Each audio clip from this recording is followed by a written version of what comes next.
अस्सलाम वालेकुम and welcome to channel दस्तरखान की दावत। आज मैं आपके साथ शेयर करने जा रही हूँ पेशावरी खीर या किस्सा ख्वानी खीर की रेसिपी। पेशावर में एक मशहूर जगह है किस्सा ख्वानी बाज़ार और इसी नाम से मशहूर है क्रीमी और शाही खीर भी। बहुत ही ज़्यादा मज़ेदार ये पेशावरी या किस्सा ख्वानी खीर बनके तैयार हो जाती है और इसे बनाना भी बेहद आसान है।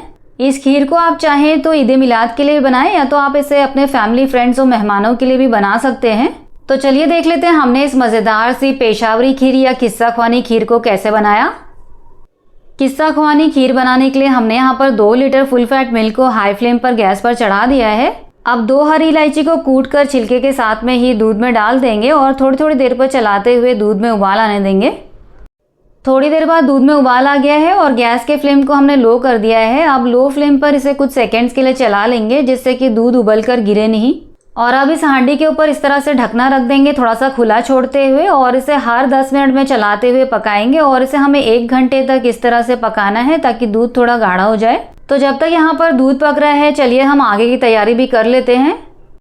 अब यहाँ पर हमने आधा कटोरी यानी कि आधा कप बासमती चावल लिए हैं। आप इसके जगह पे कोई और चावल भी ले सकते हैं। अब इसके अंदर हम पानी डालेंगे और इसे अच्छी तरह से धो लेंगे। तो चावल का हमने पानी बदल बदल कर 3 बार इसे अच्छी तरह से धो लिया है। अब इसके अंदर साफ़ कुकिंग वाटर डालेंगे और इसे कवर करके 1 घंटे के लिए भीगने के लिए छोड़ देंगे। और अब यहाँ पर हमने ड्राई फ्रूट्स कट कर लिए हैं यानी कि हमने 8 से 10 काजू को मोटा मोटा काट लिया है, 12 से 15 पिस्ता को मोटा मोटा काट लिया है, 8 से 10 बादाम को भी मोटा मोटा काट लिया है और 10 से 12 बादाम को हमने आधा कर लिया है। इसे हम गार्निशिंग में इस्तेमाल करेंगे। और यहाँ पर दूध को लो फ्लेम पर पकते हुए 1 घंटा हो चुका है और आप देख सकते हैं दूध का कलर भी चेंज हो चुका है और दूध गाढ़ा भी हो गया है। और अब इसे फिर से लो फ्लेम पर कवर करके छोड़ देंगे। और चलिए अब हम कैरेमल तैयार कर लेते हैं। तो कैरेमल बनाने के लिए हमने यहाँ पर एक छोटी सी कढ़ाई को मीडियम फ्लेम पर गैस पर रख दिया है। अब इसके अंदर हम आधा कप शक्कर डाल देंगे और अब एक चम्मच की मदद से शक्कर को कढ़ाई में फैला लेंगे। आप चाहें तो कैरेमल को पैन में भी बना सकते हैं। और शक्कर को फैलाने के बाद इसे हमें अब चलाना नहीं है, इसे मीडियम फ्लेम पर थोड़ा सा मेल्ट होने देंगे। जब ये थोड़ा मेल्ट हो जाएगा उसके बाद हम इसे चलाएंगे। तो यहाँ पर आप देख सकते हैं शक्कर अब थोड़ी सी मेल्ट होने लगी है। तो अब इसे मीडियम फ्लेम पर लगातार चलाते हुए शक्कर के पूरी तरह से मेल्ट होने तक इसे पकाएंगे। तो कुछ देर बाद शक्कर पूरी तरह से मेल्ट हो चुका है और गोल्डन कलर का कैरेमल तैयार हो गया है। और कैरेमल को हमें बहुत ज़्यादा डार्क नहीं करना है, नहीं तो खीर कड़वी हो जाएगी। अब तैयार किए हुए कैरेमल को हम लो फ्लेम पर थोड़ा थोड़ा करके दूध में डाल देंगे। कैरेमल को हम एक साथ में नहीं डालेंगे, नहीं तो दूध उबल कर ऊपर आ जाएगा। खीर में कैरेमल डालने से खीर का बहुत अच्छा सा गोल्डन कलर आ जाता है और खीर में सौंधापन भी आ जाता है। तो दूध में हमने आधा कप कैरेमल डाला है। अब आधा कप इसके अंदर शक्कर डाल देंगे। अब इसे लो फ्लेम पर लगातार चलाते हुए शक्कर को पूरी तरह से मेल्ट होने देंगे। शक्कर अब पूरी तरह से मेल्ट हो चुका है। तो अब इसमें से 1 कप दूध हम निकाल कर अलग रख लेंगे। अब यहाँ पर आप देख सकते हैं दूध का बहुत अच्छा सा पीची कलर आ चुका है। दूध बहुत अच्छी तरह से गाढ़ा भी हो चुका है। तो इसे हम और नहीं पकाएंगे, इसे बंद गैस पर ही कवर करके हम साइड में रख देंगे। तो अब 1 घंटे बाद चावल भीग चुके हैं और भीगे हुए चावलों का पानी हमने फेंक दिया है और सिर्फ भीगे हुए चावल को हमने इस हांडी में डाल दिया है। अब इस चावल के अंदर हम 2 कप पानी डाल देंगे और हाई फ्लेम पर इसके अंदर उबाल आने देंगे। तो कुछ देर बाद चावल के अंदर उबाल आ गया है और अब फ्लेम को हमने लो कर दिया है और अब ये जो चावल का पानी है इसे हम फेंक देंगे। तो चावल का जो एक्स्ट्रा पानी था उसे हमने फेंक दिया है। अब लो फ्लेम पर हम इसे कवर करके 5 मिनट के लिए या चावल को पूरी तरह से पकने तक पका लेंगे। अब 5 मिनट बाद चावल अच्छी तरह से पक चुके हैं। तो गैस के फ्लेम को हमने बंद कर दिया है, इसे थोड़ा सा चला लेंगे। बस जिस तरह से हम नॉर्मली चावल बनाते हैं उसी तरह से हमें चावल को तैयार करना है। अब चावल की हांडी को हम गैस पर से उतार लेंगे और इसे रूम टेम्परेचर पर पूरी तरह से ठंडा कर लेंगे। अब यहाँ पर हमने 4 रस्क लिए हैं। रस्क को तोड़कर हम ग्राइंडर जार में डाल देंगे और इसे बिल्कुल बारीक पीस कर फाइन पाउडर बना लेंगे। तो रस्क को हमने अच्छी तरह से बारीक पीस लिया है और इसे अच्छी तरह से पाउडर बना लिया है। अब पीसे हुए रस्क के पाउडर को हम एक बोल में निकाल लेंगे।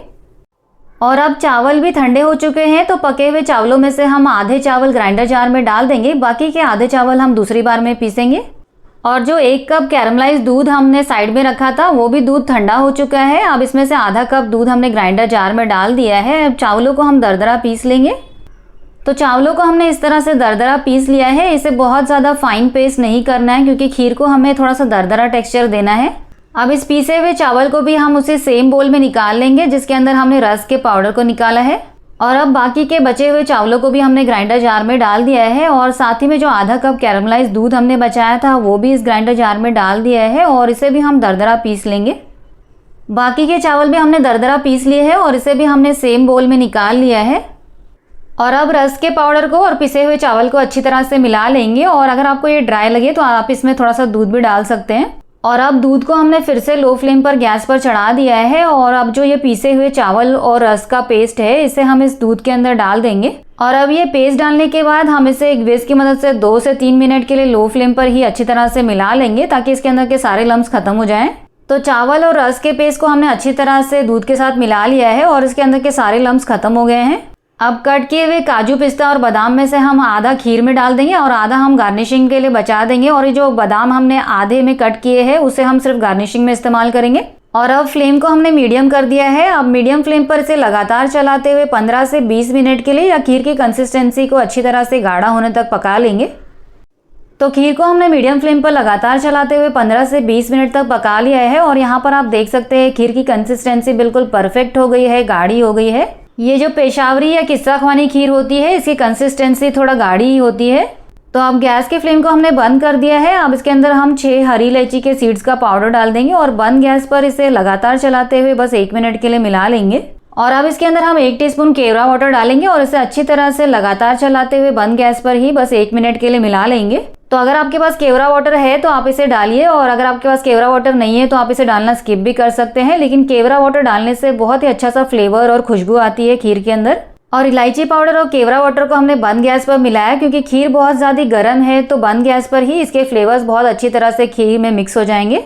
तो ये मज़ेदार सी किस्सा ख्वानी खीर बनके तैयार हो गई है। अब इसे हम गैस पर से उतार लेते हैं और यहाँ पर आप देख सकते हैं बस 5 मिनट के बाद खीर की कंसिस्टेंसी थोड़ी और गाढ़ी हो गई है। तो चलिए अब इस मज़ेदार सी पेशावरी खीर या किस्सा ख्वानी खीर को हम सर्व कर लेते हैं। तो इसे हमने एक ग्लास बोल में निकाल लिया है। तो अब इस खीर को हम गार्निश कर लेंगे। इस खीर की गार्निशिंग आप अपने हिसाब से कर सकते हैं। तो यहाँ पर मैंने थोड़े से सिल्वर लीफ लगा दिए यानी कि चांदी के वर्क लगा दिए हैं। और अब इसके ऊपर हम थोड़े से ड्राई फ्रूट्स यानी कि कट किए हुए काजू, बादाम और पिस्ता से इसे गार्निश कर देंगे। और अगर आपके पास रोज पेटल्स हो तो आप इसके ऊपर रोज पेटल्स भी लगा सकते हैं। और जो बादाम को हमने आधे में कट किया था उसे अब खीर के इस तरह से साइड्स में हम लगा देंगे और 4 बादाम हम इस तरह से बीच में भी लगा देंगे। तो खीर को हमने बहुत ही अच्छी तरह से सजा लिया है, गार्निश कर लिया है। अब इसे पहले हम रूम टेम्परेचर पर अच्छी तरह से ठंडा होने देंगे। उसके बाद हम इसे फ्रिज में 2-3 घंटा के लिए चिल कर लेंगे। इस किस्सा ख्वानी खीर को सर्व करने का बिल्कुल खास तरीका होता है। इसे बिल्कुल भी चिल्ड ठंडा ठंडा सर्व किया जाता है। तो चलिए अब इसे फ्रिज में रख देते हैं 2-3 घंटे के लिए ताकि अच्छी तरह से ठंडा हो जाए। तो 2-3 घंटे बाद जब खीर अच्छी तरह से ठंडी हो चुकी है तो हमने इसे फ्रिज में से निकाल लिया है। लेकिन अगर आपको इसे ठंडा करने की जल्दी है तो आप इसे 1 घंटे के लिए फ्रीजर में भी रख सकते हैं। लेकिन आपको इसे फ्रीजर में ज़्यादा देर तक रखकर आइसक्रीम की तरह जमाना नहीं है। तो चलिए अब इस चिल्ड किस्सा ख्वानी खीर को हम सर्व कर लेते हैं। और यहाँ पर आप देख सकते हैं खीर की कंसिस्टेंसी बिल्कुल परफेक्ट है, बिल्कुल रिच एंड क्रीमी ये बनके तैयार हुई है। तो आप भी इस मज़ेदार सी किस्सा ख्वानी खीर को बना के ज़रूर ट्राई करें, आपको ये बेहद पसंद आने वाली है।